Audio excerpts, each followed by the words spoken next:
Okay, we're going to tackle reassembly here and see if we can't do this one-handed. So obviously I have the plunger lifter assembly back in the tablet housing. You got your spring and little cog looking thing. This obviously just, I'm going to place this on here first. And obviously I didn't put the valve itself in.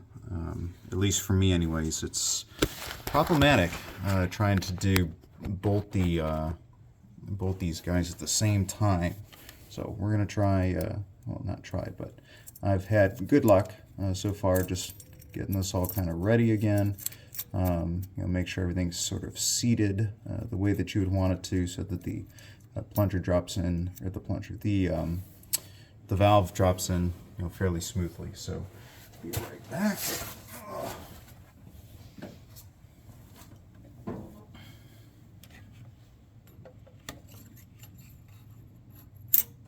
She's in.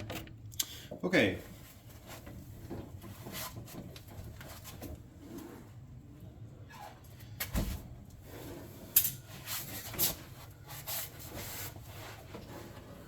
Sorry for the lousy lighting.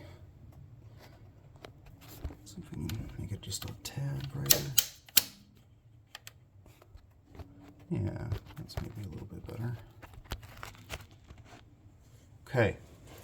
Now, getting the rest of this put back together is not so bad.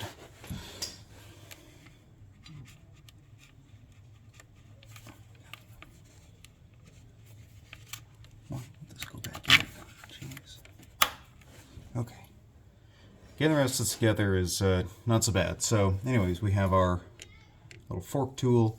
So, this goes on the bottom. Alright, and so then what I'll do from there, I just push it up, slide it on, make sure that you've got the valve seat there. It's fine to just put it on a little bit of an angle, because that'll be important for us later. From there, just twist clockwise, compresses the spring.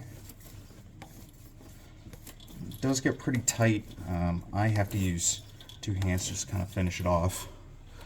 But at this point, you have the little tabs, the little notches for your valve keepers. So then all you do, take your little tool here, you've got everything kind of installed. The keeper is obviously facing up, and then I'm just holding out of the bottom, and you just kind of let the tool do the work. Once it's sort of centered in place, which I'm having a hard time doing, there we go. Okay, then all you got to do is just push, hear a click, and then you'll maneuver it up until you hear a second click, and then from there, you can kind of move the thing, you can move that whole assembly up and down at this point. And so then from there, all you have to do, just leave it, and then it's sort of suspended, and then you start depressing your, let your spring go, and then obviously the tool's going to let go. As the spring seat settles on, you just pull the tabs on it, and obviously now it's empty, and finish depressing, and she's good to go. So that's it. That's how you install Packard valve and any of these side valves using those two tools specifically. Makes life nice and easy. No grease.